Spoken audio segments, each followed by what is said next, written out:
आपका स्वागत। दोस्तों, क्या मोदी जी तीसरी बार प्रधानमंत्री की शपथ नहीं ले पाएंगे?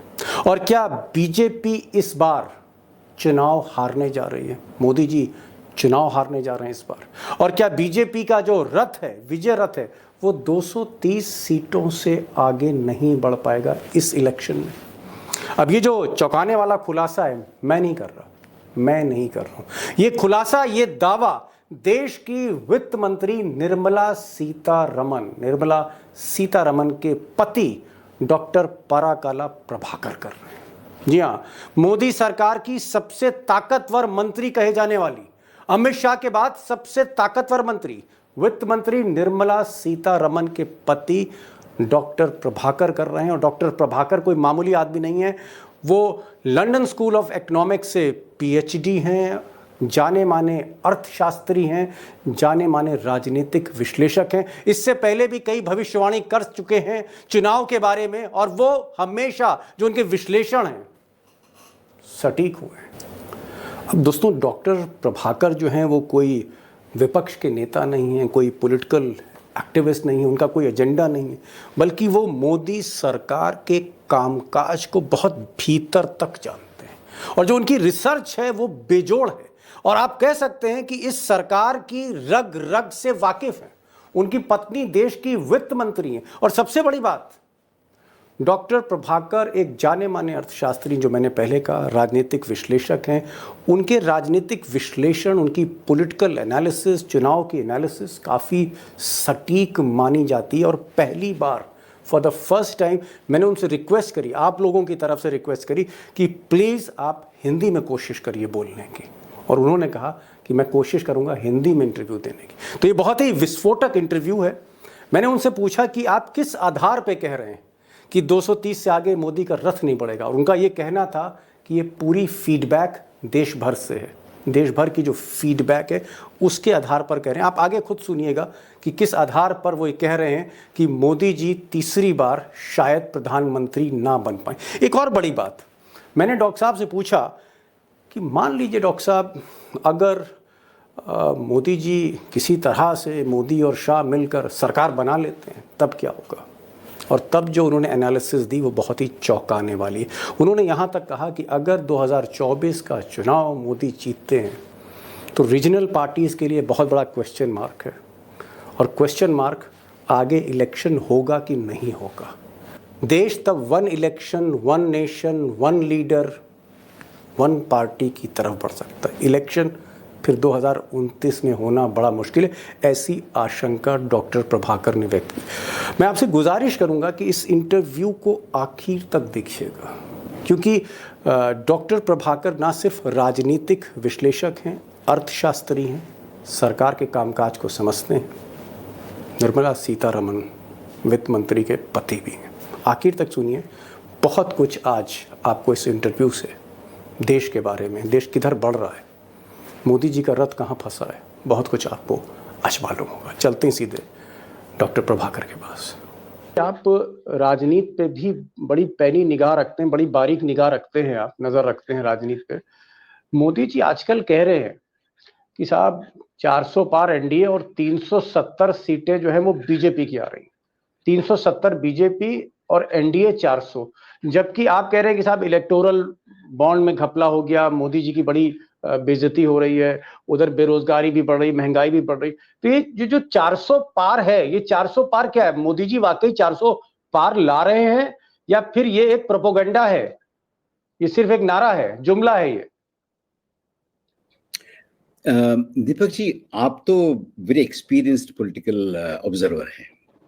देखिए, आप 370 जीतने के लिए कितने सीट में आप लड़ना चाहिए? कम से कम 450। अच्छा, उतना सीट बीजेपी लड़ने का मौका है क्या, इतने सहयोगी दल होने के बावजूद? तो इसका मतलब अगर 450 लड़ना है, मतलब उसका स्ट्राइक रेट कितना होना चाहिए आपको 370 जीतने के लिए? उतना स्ट्राइक रेट पॉसिबल है क्या? एक। और दूसरी बात यह है कि अगर आप अगर बीजेपी वरिष्ठ नेता अगर ये बात नहीं बोले कि 370 और 400 पार, आप ये डिबेट करने के लिए तैयार होंगे अगर बीजेपी इस चुनाव में जीतेंगे या नहीं जीतेंगे। जी आप अभी ये 370 संभव है, 400 पार संभव है, ऐसा डिबेट क्यों कर रहे हैं? इसीलिए कर रहे हैं कि वो बोले थे। अगर वो नहीं बोला होगा तो आप ये डिबेट करेंगे कि अगर बीजेपी इस चुनाव में जीत पाएगी नहीं पाएगी। देखिए जी ये जी ट्रिक आप बोल रहे हैं ना, ये ट्रिक है, जुमला है ये। जुमला सिर्फ है। आपका नजर अगर ये जीतेगी ना जीतेगी इस बात से, अगर ये 300 पार 400 पार करेगी या ना नहीं करेगी, उससे आपका दृष्टि उसमें जाने के लिए ये एक जुमला है। जी। आपको आपको डॉक्टर साहब क्या लगता है, क्योंकि आप तो हर स्टेट पे नज़र रखते हैं, चाहे यूपी हो, चाहे मध्य प्रदेश हो, मैंने आपके कई वीडियोज़ देखे हैं, आप तो उत्तर प्रदेश पे भी खूब बोलते हैं। अ, आपको लगता है कि मोदी जी 272 सीटें ला रहे हैं, सरकार बना रहे हैं?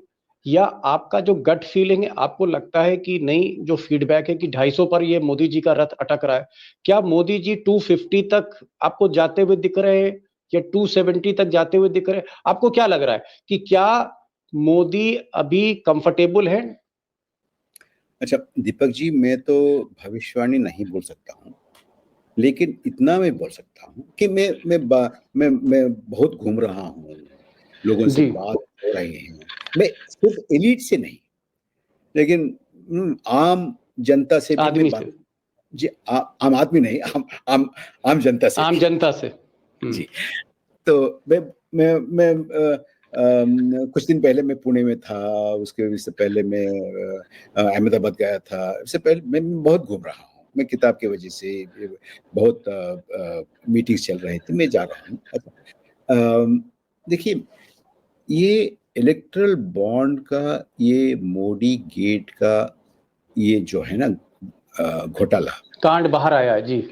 कांड, दीपक जी आप शायद यकीन नहीं कर सकते हैं कि ये इतनी तेजी से लोगों के बीच में चले गई हैं और भी जा रही हैं कि इतना चर्चा हो रहा है इसके बारे में। और अब तक जो है ना, मैं ना खाऊंगा ना खाने खाऊँगा ना दूंगा, खाने। ये तो चले गए हैं, उड़ गए हैं ये बात अभी। ठीक है ना, उसका मोरल हाई ग्राउंड है ना, वो तो कोलैप्स हो गया। One। और कुछ लोग ये भी पूछते हैं कि अच्छा, ये इलेक्ट्रल बॉन्ड का इसका डिटेल्स आम जनता को कुछ मालूम पड़ेगा क्या?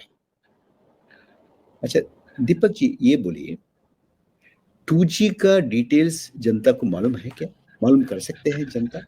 लेकिन इतना उनके मन में स्पष्ट में आ गया है कि ये कुछ हुआ है, गड़बड़ हुआ है, लोगों का मानना है।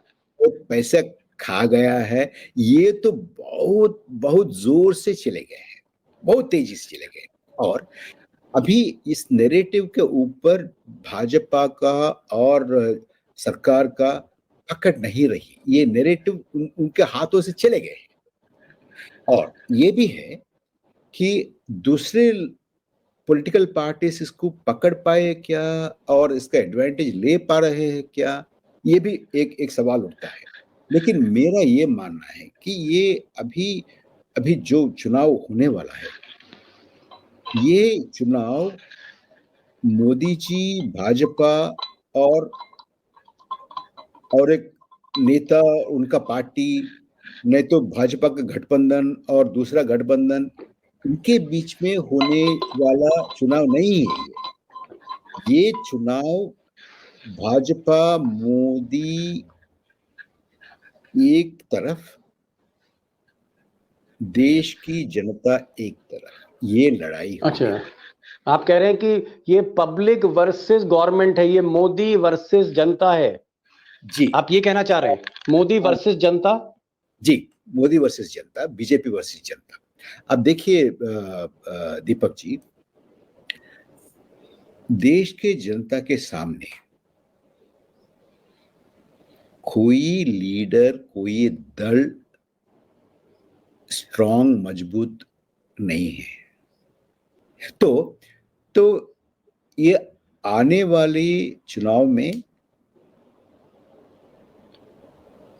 भाजपा को देखिए 220-30 आना भी बड़ी मुश्किल है, बड़ी डॉक्टर मुश्किल। साहब बड़ी बात कह रहे हैं आप, बड़ी बात कह रहे हैं आप। कह रहे हैं कि आप क्योंकि देश भर में घूम रहे हैं, सबसे बात कर रहे हैं, आप पॉलिटिकल एनालिस्ट भी हैं, आप अर्थशास्त्री भी हैं, आप कह रहे हैं कि साहब 230 से मोदी ऊपर नहीं जा रहे, आप ये कह रहे हैं बहुत डॉक्टर मुश्किल, साहब?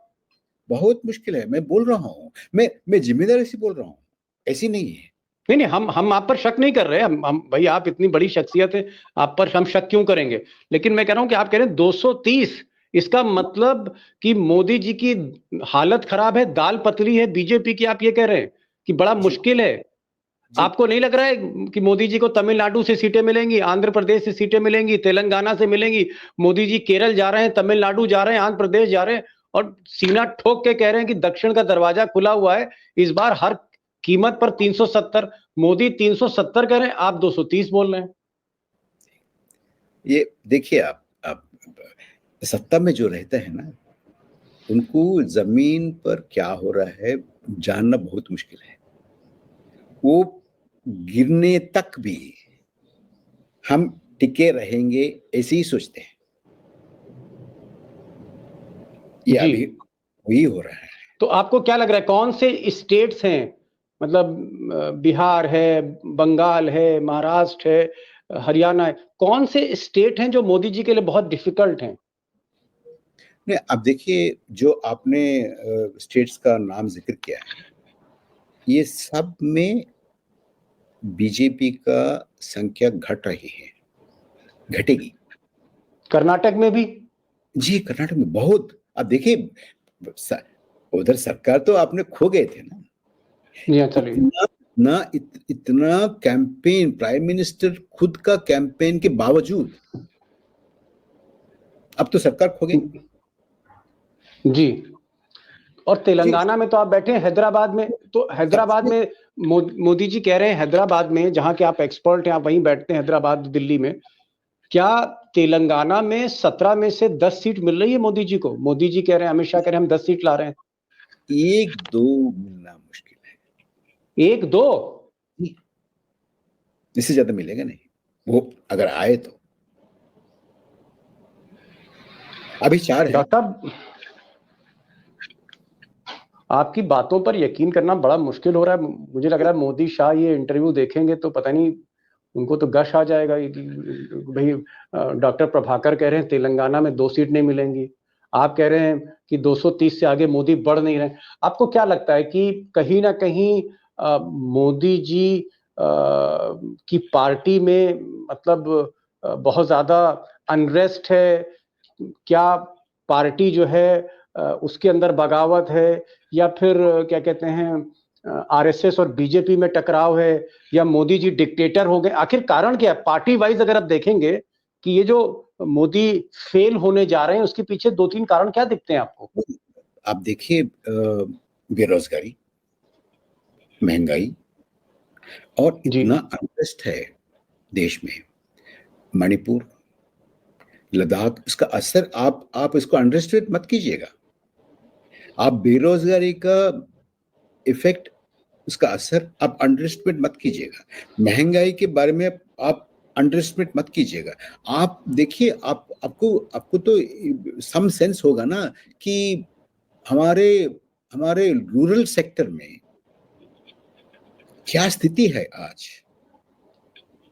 आप देखिए, last year, Deepak ji, last year जितने पैसे आप मनरेगा स्कीम है ना, Mahatma Gandhi national rural employment guarantee scheme का, जितना पैसे आप उसको एलोकेशन किया बजट में, वो साल भर जितना आप स्पेंड करना था, उसको आप 6 मंथ्स में एग्जॉस्ट कर दिया। मतलब क्या है? मतलब है ये है कि अर्बन एरिया से उतने लोग वापस गांव के तरफ जा रहे हैं और ये मनरेगा जॉब्स को डिमांड कर रहे हैं।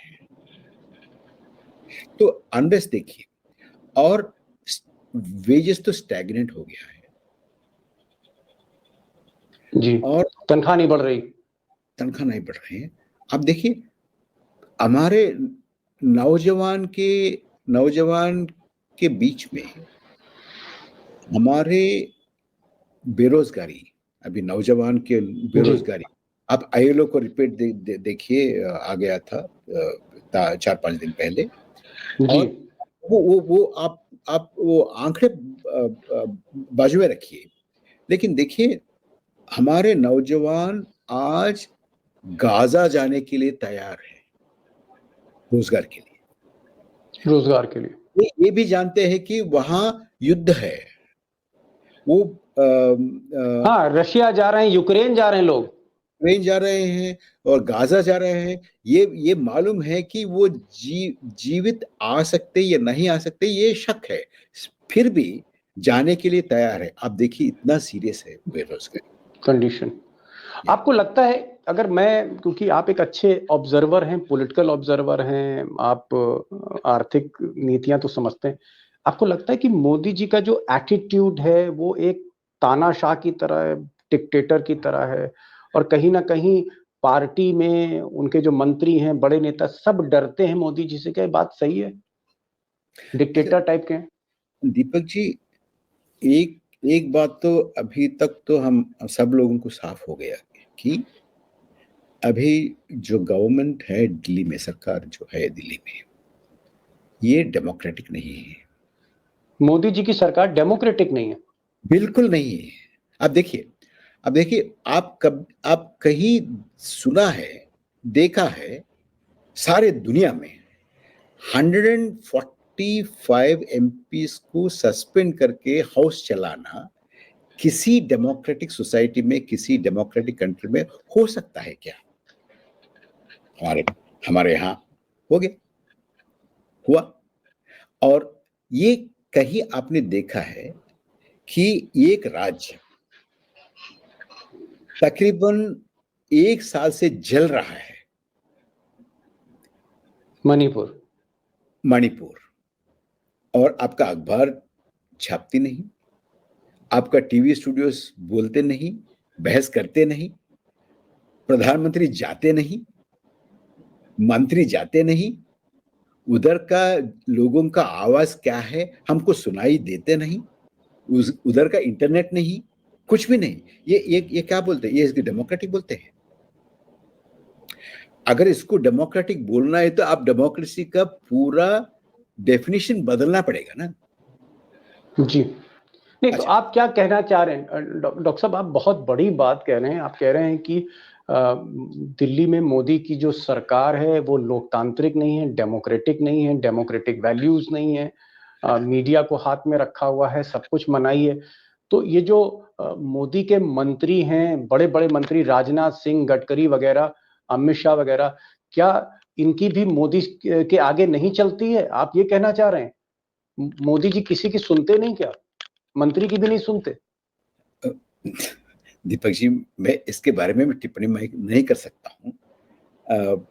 वो लोग बोलना है, हम वो लोग बोलना है क्या चल रहा है, लेकिन ये हमको स्पष्ट रूप से ये जानते हैं, इतना इतना तो स्पष्टता है मेरे पास कि राज्य का जो राइट्स है, हक है, उसको छीन लिया गया। आप जितना पैसा राज्यों को जाना है उतना पैसे नहीं जा रहे हैं। राज्यों का मुख्यमंत्रियों और राज्यों का पूरे कैबिनेट आके दिल्ली में धरना कर रहे हैं।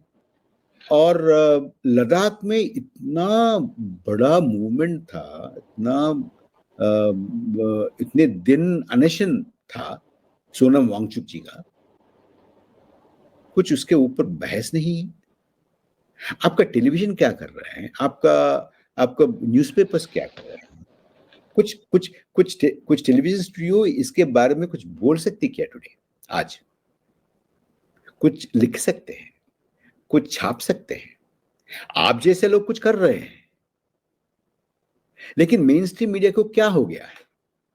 ये है कि चाहे वो नेता हो, चाहे वो पार्टी का लीडर्स हो, चाहे ब्यूरोक्रेसी हो, चाहे ये न्यूज़पेपर्स वाले हों, चाहे वो ऐसी कॉमन वोटर्स हो, वो साइलेंटली बैठे हैं। इसका मतलब ये नहीं कि ये सब कुछ मानते हैं वो, जी नहीं। डॉक्टर साहब, क्योंकि आप गवर्नेंस को समझते हैं, पॉलिटिक्स को समझते हैं, इंस्टीट्यूशंस को समझते हैं, आपको लगता है कि मोदी जी में जो उनके जो स्टाइल ऑफ गवर्नेंस है, जिस तरह से अदालतें, खासकर हाई कोर्ट या लोअर कोर्ट जहां डबल इंजन की सरकारें हैं, वो प्रेशर में रहती हैं, जल्दी बेल नहीं मिलती है, मीडिया की आप बात कर रहे हैं, जो अखबार हैं और जो चैनल हैं वो भी सरकार के हाथ में, ब्यूरोक्रेसी सरकार के हाथ में, पार्टी सरकार के हाथ में, मोदी जी के हाथ में, आरएसएस जो पेरेंट ऑर्गेनाइजेशन है उसकी भी नहीं चल रही है। आपको लगता है कि क्या मोदी एक डिक्टेटर बनने की तरफ जा रहे हैं, या डिक्टेटर बन चुके हैं, या उनका जो काम करने का तरीका है वो एक डिक्टेटर वाला है? मेरे को ऐसे ही लगता है। तो ये इसमें अभी हम देख रहे हैं, इसमें इतना भी जरा सा भी डेमोक्रेटिक एलिमेंट नहीं है।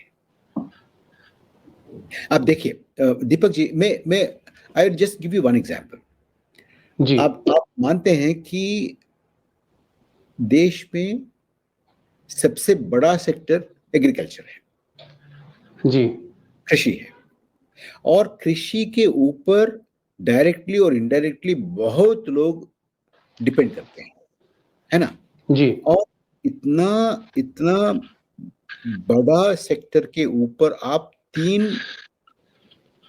कानून लाने के लिए आप कोशिश किए थे, लाए थे, और लाने से पहले 10 मिनट भी उसके ऊपर बहस नहीं किया आपने, बहस नहीं होने दिया। और बहुत बहुत सारे प्रोटेस्ट आ गया, अभी भी आ रहे हैं, अभी जारी हैं प्रोटेस्ट। हाँ, अभी भी किसान आंदोलन चल ही रहा है।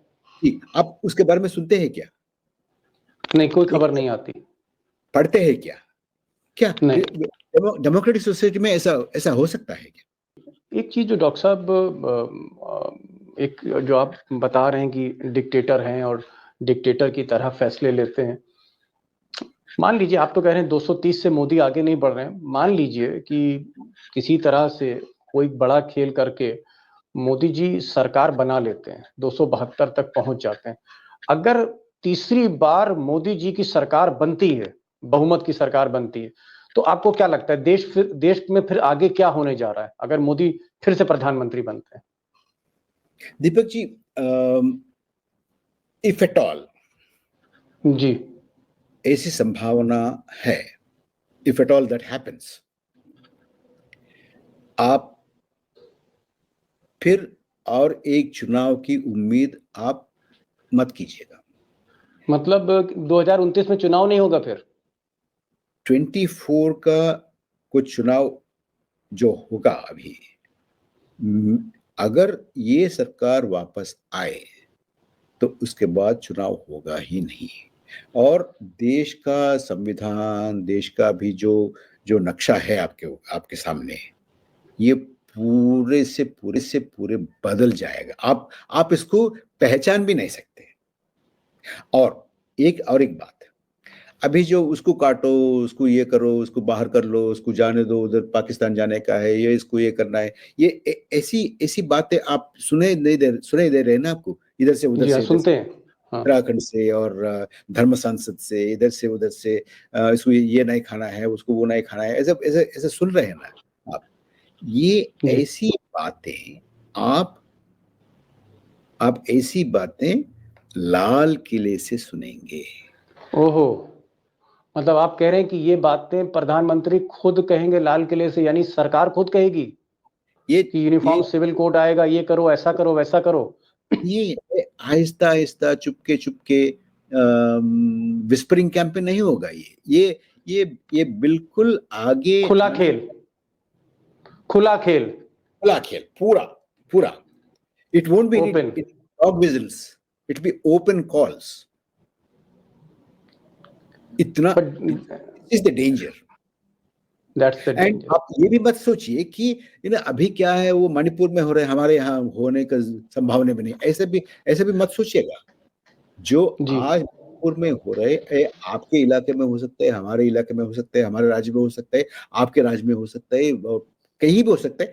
और ये भी बोल रहा हूं कि ऐसी ऐसी स्थिति जो मणिपुर में है अभी, अ, अभी लद्दाख में है, और अभी ये फार्मर्स के साथ ये दिल्ली के आसपास में हो रहा है, ये पूरे देश पे हो ही जाएगा। हो ही जाएगा। अगर डॉक्टर साहब, ये तो चलिए जब 272 पे मोदी पहुंचे, सपोज करिए जो आप कह रहे हैं कि 230 पर मोदी आते हैं, जो आपका आकलन है, असेसमेंट है, और आपके असेसमेंट पहले भी एकदम सच होते रहे हैं, अगर 230 पर मोदी आते हैं, 230 सीट्स, तो आपको लग रहा है कि जोड़ तोड़ के सरकार बना लेंगे? क्या नहीं, पॉसिबल है? पॉसिबल है, इम्पॉसिबल। आप देखिए, अम, बहुत लोग, बहुत पार्टियां भाजपा के नजदीक में भी नहीं जाएंगे।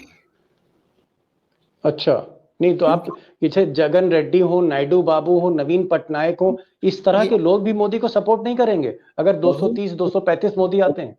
बहुत लोग दीपक जी सपोर्ट इसलिए कर रहे हैं, इसलिए किए थे पहले कि वो सरकार में है। अगर नहीं है तो इसको इसको इसको इसको खातिर क्यों करेंगे? कारण क्या है उसका, क्योंकि क्यों नहीं बहुत करेंगे सपोर्ट? बहुत पीड़ित है।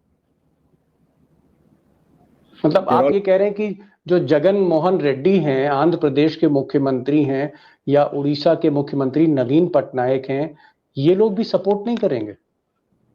मेरे हिसाब से नहीं करेंगे। अब नहीं देखिए, करेंगे। हाँ, अब देखिए, अगर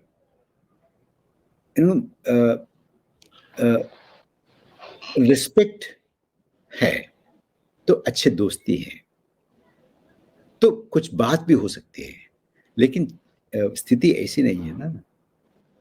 मतलब आप ये कहना चाह रहे हैं कि जैसे हमारी आपकी अगर दोस्ती है, उसमें रिस्पेक्ट है, एक दूसरे के प्रति सम्मान है, तब तो आप मेरी मदद कर सकते हैं अगर मैं 230 सीट लेके आता हूं। करने के लिए लेकिन अगर सोचिए। मैं आपको ब्लैकमेल कर रहा हूं, मैं आपको डरा रहा हूं कि प्रभाकर जी, आपको मैं सीबीआई में भेज दूंगा, मैं आपको ईडी से पकड़वा दूंगा, वरना मेरे साथ आओ, अगर मेरे इस तरह के संबंध हैं, तो मौका आने पर आप मेरा साथ नहीं देंगे? अगर आपके पास विकल्प है, आपके पास ऑप्शन है, आप ये कहना चाह रहे हैं? Exactly, exactly. अच्छा, आपने आपने मेरे मन की बात अच्छा किया है, अच्छा बोले थे आप। ऐसा ही होगा। जी। एक चीज और पूछना चाह रहे थे, आपको लगता है कि अडानी साहब का जो राइज है, अब ये एक ऐसे आदमी से मैं पूछ रहा हूं जो इकोनॉमिस्ट भी है और पॉलिटिकल माइंड भी है, अडानी जिस तरह से अंबानी से भी आगे निकल गए और जिस तरह से सरकार ने प्रमोट किया है, आपको लगता है कि अगर मोदी की सरकार आती है, तो फिर ये देश मोदी और अडानी मिलकर चलाएंगे? अडानी के आगे फिर कोई खड़ा नहीं हो पाएगा, कोई भी, चाहे टाटा हो, चाहे बिरला हो, चाहे कोई हो? अब देखिए, हो सकता है अभी अभी अभी जो हो रहा है वो और तेजी से होने की संभावना है। और कुछ बिजनेस हाउसेस ऐसी ऐसी प्रगति की आपके सामने है। अब देखिए, रिसेंटली वर्ल्ड इनइक्वालिटी लैब ने एक रिपोर्ट प्रकट की है। 1% of Indians own 40% of its assets, और 1% of Indians have 22% of its income. तो आपका ये कहना है कि 1% हिंदुस्तानी आने वाले समय में हिंदुस्तान को चलाएंगे। लेकिन मेरा सवाल अडानी पे था, क्या आपको ऐसा लगता है जब आप पॉलिसीज देखते हैं, फैसले देखते हैं मोदी के, कि मोदी ने इस आदमी को जानबूझकर आगे बढ़ाया है? और अगर वो जानबूझकर आगे बढ़ाया, तो मोदी का मोटिव क्या हो सकता है अडानी को आगे बढ़ाने का? कि उनका मोटिव क्या है, दोस्ती है या उसका फाइनेंशियल इंटरेस्ट है, मेरे को पता नहीं। मैं उसके उसके ऊपर मैं टिप्पणी नहीं कर सकता हूं, लेकिन ये बहुत स्पष्ट है कि ये सरकार आना और ये कंपनी आप जो बोले थे, ये कंपनी का अडानी अडानी, उसका राइज, ये बिल्कुल आप पैरेलल। और आप इसको ये इसको करने से हुआ, ऐसी हुआ। आप देखिए, ऐसी चीजों में चीज ऐसी होते नहीं ना। तो आपको क्या लगता है कि जो आरएसएस है, मोहन भागवत हैं, मोहन भागवत और मोदी जी, मोहन भागवत मोदी जी को चला रहे हैं आज की तारीख में, या मोदी मोहन भागवत को चला रहे हैं? इसको हिंदू राष्ट्र बनाना है और फेडरलिज्म को खत्म करने का है। डेमोक्रेसी जो ये वेस्टर्न कॉन्सेप्ट है, हमारा यहाँ नहीं, ये नहीं है। ये सब किसकी सोच है? जी, ये क्या है, क्या चल रहा है? हमारा संविधान एक लिबरल संविधान है, एक डाइवर्सिटी को रिस्पेक्ट करने वाली, एक्सेप्ट करने वाली संविधान है। जी, इसको आपने इसको क्या किया? हमारे संसद को क्या किया? और पॉलिटिकल पार्टीज को तोड़ना और इलेक्टेड गवर्नमेंट्स को उसको सैक करना, और ये सब क्या हो रहा है? अगर मोदी आते हैं, हालांकि आप नहीं मान रहे, आपका मानना है कि मोदी नहीं आ रहे हैं 2024 में, लेकिन एक सवाल मैं कर रहा हूं कि अगर मोदी आते हैं सत्ता में, तो ये जो हमारे यहाँ पॉलिटिकल पार्टी है, जैसे आम आदमी पार्टी है, आरजेडी है, समाजवादी पार्टी है, कांग्रेस है, जितनी भी पार्टियां हैं देश भर में, टीएमसी है, आपके यहाँ आंध्र प्रदेश में वाईएसआरपी है, तो ये जो पार्टियां, रीजनल पार्टियां, इनका फ्यूचर आपको क्या लगता है अगर मोदी बहुमत के साथ 2024 में पावर में आते हैं? अब देखिए, उनका एजेंडा अभी अभी बीजेपी और ये सरकार का, ये अभी ये एस्टैब्लिशमेंट का एजेंडा है वन कंट्री, सब कुछ one one one one one country one religion, one country one language, one country one race, one country one election, one country one leader, one country one party. Okay, super one. जी, ये agenda चल रहा है। आखिर में जी आखिर में एक सवाल है, और जी दीपक जी, एक बात मैं इधर जोड़ना चाहता हूं कि देखिए, ये सारे चीज हम अभी डिस्कस किए थे। आपसे और आपके दर्शकों से मेरी ये विनम्र अपील है, प्लीज इसको लाइट मत लीजिए। ये बहुत गंभीर चीज है, देश के भविष्य की सवाल है, लोकतंत्र की सवाल है, ये हमारे गणतंत्र की सवाल है। हमारे यहाँ रहते हैं वो माइनॉरिटीज हो, क्रिश्चियन माइनॉरिटी हो, मुस्लिम माइनॉरिटी हो। आप में से बहुत लोग ये प्रॉब्लली ये सोचेंगे कि अभी उधर हो रहा है, इसको हो रहा है, इसको हो रहा है, हमको नहीं हो रहा है। नहीं, ऐसे मत सोचिएगा। जी बिल्कुल, ऐसे मत सोचिएगा। ये बहुत ही गंभीर चीज है। एक चीज मैं और जानना चाहूंगा, लास्ट क्वेश्चन मेरा ये है, आपको लगता है कि जो राहुल गांधी कहते हैं कि इस देश को हम दो हमारे दो, मोदी, अमित शाह, अडानी और अंबानी, क्या ये 140 करोड़ का देश कहीं ना कहीं ये मोदी, शाह, अडानी, अंबानी, ये चार लोगों के बीच सिमटता जा रहा है? Last question. ये तो बहुत स्पष्ट है मेरे मन में कि आप जनता को 2 सिलेंडर देंगे, 5 किलो अनाज देंगे, लेकिन आपके दोस्त को आप 6 एयरपोर्ट देंगे, 4 पोर्ट देंगे। ये ऐसी बात तो जारी है।